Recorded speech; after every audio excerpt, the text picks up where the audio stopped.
Sakawuni bermaksud membawa Arya Kamandanu ke desa Kamilahan, ke rumah seorang ahli obat yang bernama Nyai Tumpak Seti. Kuda yang mereka tunggangi lenyap di balik tikungan kecil. Pohon waru. Iya, benar Kamandanu. Kita sudah sampai di Sungai Tempuran Pitu. Lihat di sebelah sana. Iya, aku melihat bangunan Candi Lawang Bentar di balik pohon-pohon bambu. Kalau begitu, setelah menyeberangi sungai ini, kita akan tiba di desa Kamirahan. Menurut Kidamalang, rumahnya itu Tumpak Seti tidak jauh letaknya dari Candi Lawang Bentar. Ayo Kamandanu, kau naik saja ke atas kuda. Dan kau? Kau tidak perlu memikirkan aku. Tentu saja aku yang akan menuntun kuda ini. Kukira sungai ini tidak terlalu dalam. Sudahlah, jangan cerewet. Nanti kalau kau banyak tanya, aku lempar ke tengah-tengah sungai. Sudahlah, ayo cepat naik. Hati-hati Sakawuni. Kau yang harus hati-hati. Kau sedang sakit. Dan lagi aku bisa mengurus diriku sendiri.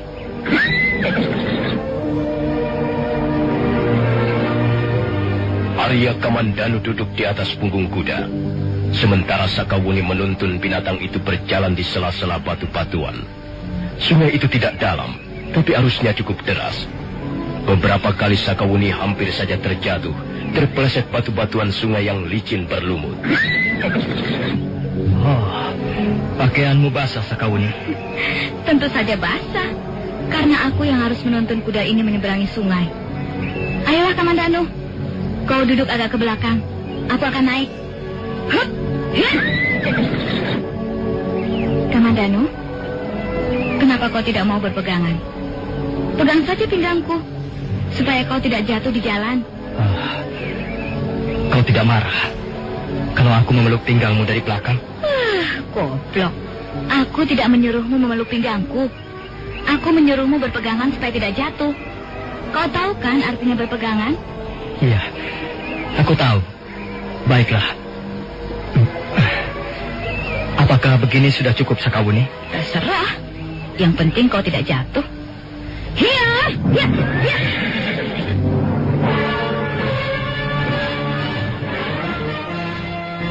Mungkin ini rumahnya Kamandanu. Tapi sepertinya tidak ada orang di dalam. Iya. Sepi sekali. Tapi jelas ini rumahnya. Kidamalang mengatakan bahwa rumahnya itu Tumpak Seti letaknya di sebelah timur Candi Lawang Wentar. Dan kita sudah memeriksa keadaan di sekitar Candi Lawang Wentar. Tak ada rumah lagi selain rumah ini. Aku mendengar langkah-langkah di dalam. Ada apa? Siapa kalian? Namaku Sakawuni. Kami datang dari jauh. Mau apa kalian datang kemari? Kami datang kemari untuk menemui Nyai Tumpak Seti. Apakah di sini rumahnya? Ya, akulah Nyai Tumpak Seti. Aku mendengar kabar bahwa Nyai adalah seorang ahli obat-obatan. Nyai adalah seorang tabib. Ya, memang. Aku seorang tabib. Ada apa dengan temanmu itu? Apakah dia sakit? Dia terluka. Kami datang kemari untuk minta pertolongan Nyai. Baiklah. Ayo masuk. Ayo masuk saja.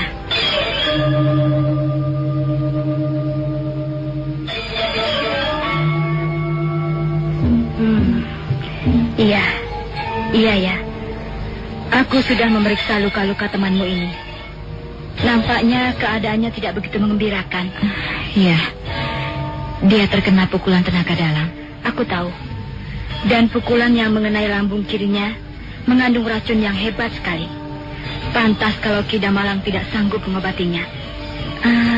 Aku sendiri juga tidak yakin apakah aku bisa menyembuhkannya. Kabarnya Nyai Tumpak Seti adalah ahli racun yang terkenal. Memang, aku kenal bermacam-macam racun. Tapi racun yang bersarang di lambung kiri temanmu ini bukan racun sembarangan. Racun ini sangat berbahaya. Racun itu tidak seperti racun yang dimiliki ular ataupun binatang-binatang lain yang berbisa.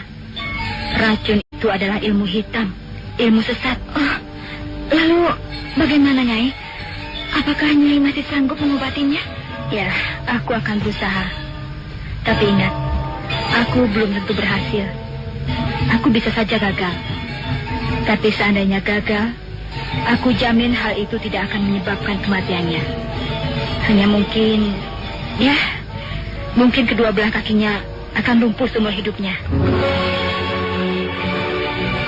Aku toh belum tentu gagal. Aku akan berusaha dengan seluruh kemampuanku. Ya, mudah-mudahan saja dia bisa sembuh seperti sedia kala. Iya, terima kasih, Nyai. Terima kasih. Tapi aku membutuhkan waktu paling tidak 7 hari untuk mengobati luka-luka temanmu ini. Apakah kalian sanggup tinggal di rumahku ini selama 7 hari? Bagaimana, Kamandano? Kalau memang hal itu merupakan persyaratan, kukira sebaiknya kita menurut saja Sakauni. Iya, kalau begitu, baiklah, Nyai. Kami akan tinggal di rumah Nyai selama Nyai mengobati luka-luka temanku ini. Aku sungguh-sungguh tidak menduga. Kukira seorang ahli obat-obatan semuanya adalah orang tua. Rupanya ada juga seorang ahli obat-obatan yang cantik jelita. Bagaimana pendapatmu, Kamandanu? Kau ini sedang berbicara tentang apa, Sakauni? Kau jangan berlagak tidak tahu. Kau memang orang lugu. Tapi kau pasti mengerti apa yang baru saja kukatakan. Aku mengatakan bahwa Nyai Tumpak Seti itu adalah seorang ahli obat-obatan yang cantik jelita. Nah, bagaimana pendapatmu? Kau tidak perlu malu, Kamandanu. Katakan saja bahwa kau setuju dengan pendapatku. Benar kan? Ayo, kau harus mau mengatakannya. Kau ini aneh-aneh saja, Sakauni. Aku harus mengatakan apa? Katakan bahwa Nyai Tumpak Seti adalah seorang ahli obat-obatan yang cantik jelita.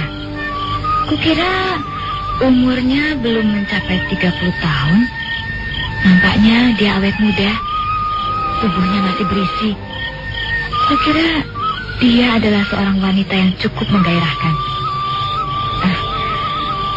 Kamandanu? Ada apa? Sebel. Kau masih juga pura-pura bodoh. Pura-pura linglung. Padahal sebenarnya kau mengakui bahwa Nyai Tumpak Seti adalah seorang wanita yang cantik. Iya kan? Sakauni, kita datang kemari untuk minta pertolongannya. Kita tidak boleh mempermasalahkan apakah dia cantik atau tidak. Yang penting dia itu menguasai ilmu pengobatan dan bersedia mengobati luka-lukaku ini. Aku yakin kau akan segera sembuh. Atau malah sebaliknya, kau tidak akan sembuh-sembuh. Dan dia akan mengobatimu terus-menerus. Dan selamanya kau akan tinggal di sini. Kau jangan mengada-ngada. Kalau sampai dia mendengar, dia bisa tersinggung nanti. Kau takut menyinggung perasaannya ya? Kita masih mengharapkan pertolongannya. Ya sudah. Aku tidak apa-apa kok. Kau mau sembuh atau tidak, bukan urusanku. Kau mau menganggap Nyai Tumpak Seti itu wanita cantik atau jelek, juga bukan urusanku. Sudah, aku mau tidur. Kau tinggal bersama siapa di rumahmu? Aku tinggal sendirian saja. Kenapa? Kau tidak mempunyai suami? Ya, aku pernah mempunyai suami. Tapi rupanya kami tidak cocok. Kami lalu mengambil keputusan untuk bercerai. Suamiku itu masih anak kepala desa Kamirahan. Dia masih terlalu muda. Sayang sekali. Kukira suamimu itu kurang bijaksana. Apa maksudmu? Ya, di samping kurang bijaksana, kukira bekas suamimu itu seorang laki-laki yang bodoh. Apa maksudmu, Sakauni? Kukira hanya seorang laki-laki yang bodoh yang mau bercerai dengan istrinya yang mempunyai wajah cantik seperti Nyai Tumpak Seti. Kau, Sakauni, kau masih terlalu muda. Dan lagi, aku bukanlah seorang wanita yang terlalu istimewa. Mungkin saja suamiku itu mempunyai pandangan yang lain. Sakauni, apa muka sebenarnya Arya Kamandanu? Apa? Kau mengatakan bahwa Arya Kamandanu saudara tuamu, kakakmu sendiri. Apakah benar bahwa Arya Kamandanu itu adalah kakakmu sendiri? Iya, memang. Dia itu kakakku sendiri. Ada apa? Tidak. Aku hanya sekedar ingin tahu saja.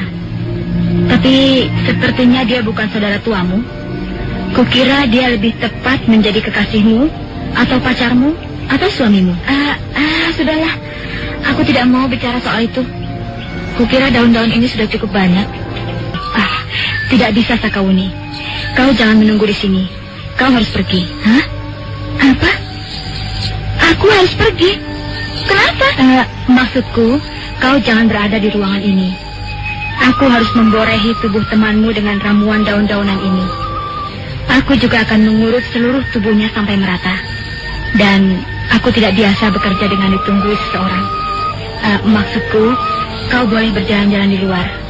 Ya, pergilah kemana kau suka. Nanti setelah selesai, kau boleh kembali lagi ke rumah ini. Mengapa harus begitu? Tapi baiklah, terserah kau saja. Aku akan pergi. Kalau perlu, aku tidak akan kembali lagi.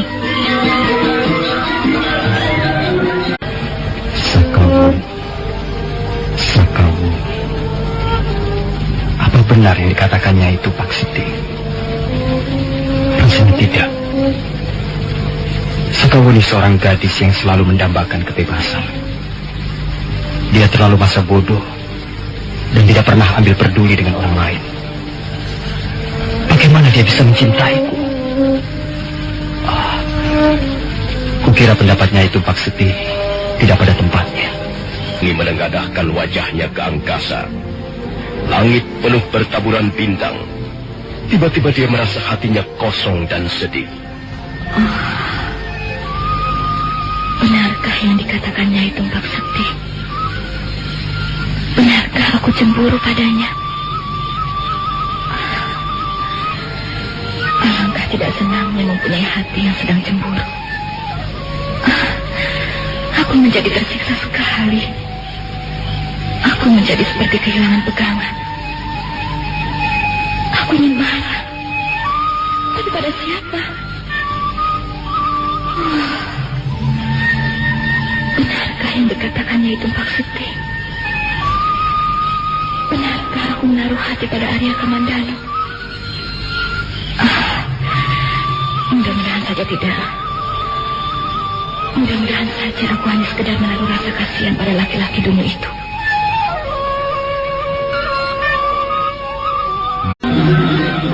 Nyai Tumpak Seti mendapatkan Arya Kamandanu tergeletak di halaman dalam keadaan pingsan. Dia lalu menggotong Arya Kamandanu masuk ke dalam rumah. Sakawuni datang beberapa saat kemudian. Setelah sadar kembali, Arya Kamandanu menceritakan apa yang telah terjadi. Dia menjadi lemas dan gugup begitu ingat bahwa pedang naga puspanya diambil orang. Nyai Tumpak Seti mengatakan bahwa orang itu adalah Palung Pura bekas suaminya dulu. Mereka bertiga kemudian memutuskan untuk mencari Palung Pura. Kasihan sekali. Anak seorang kepala desa harus mengalami kematian seperti ini. Dia telah menjadi korban perbuatan orang tuanya. Kepala desa Kamirahan terkenal sebagai kepala desa yang serakah. Dia seringkali mengambil dengan paksa hak orang lain. Dia suka merampas sawah ataupun ternak warga desanya sendiri. Dia bekerja sama dengan pemerintah Kediri untuk memperoleh kehidupan serba mewah. Dan sekarang anaknya sendiri yang harus menjadi korban. Kepala desamu nanti pasti akan marah sekali lihat anaknya mati dengan cara seperti ini. Biarlah aku yang akan menghadapinya, Sakawuni. Sekarang ini sebaiknya kalian berdua pergi meninggalkan desa Kamirahan. Kau nanti akan mendapatkan kesulitannya itu, Pak Seti. Peristiwa kematian Kakang Balunghura pasti akan menimbulkan banyak pertanyaan, terutama dari anggota keluarganya. Tapi akulah nanti yang akan memberikan jawaban. Kami pun seharusnya ikut bertanggung jawabnya itu, Pak Seti. Jangan, Sakawuni. Jangan. Kalian tidak perlu ikut campur. Lebih baik kalian segera pergi. Kalau sampai kepala desa tahu bahwa kalian terlibat dalam peristiwa maut ini, kalian akan mendapat kesulitan besar. Sudahlah, ikuti saja kata-kataku. Ayo, cepat. Sebaiknya kalian segera pergi. Besok pagi, desa Kamirahan pasti akan geger. Kalian akan celaka kalau masih berada di tempat ini. Bagaimana Kamandano? Kamandano, soal luka-lukamu itu, aku terpaksa tidak bisa menolongmu. Carilah ahli obat yang lain. Mudah-mudahan kau bisa sembuh. Aku tahu kau sudah cukup berusahanya itu, Pak Seti. Tapi memang keadaannya sekarang menjadi lain. Ayolah cepat, pergilah kalian. Sebelum fajar besok, kalian sudah harus berada di luar batas desa Kamirahan. Kalian harus segera pergi sejauh-jauhnya meninggalkan tempat ini.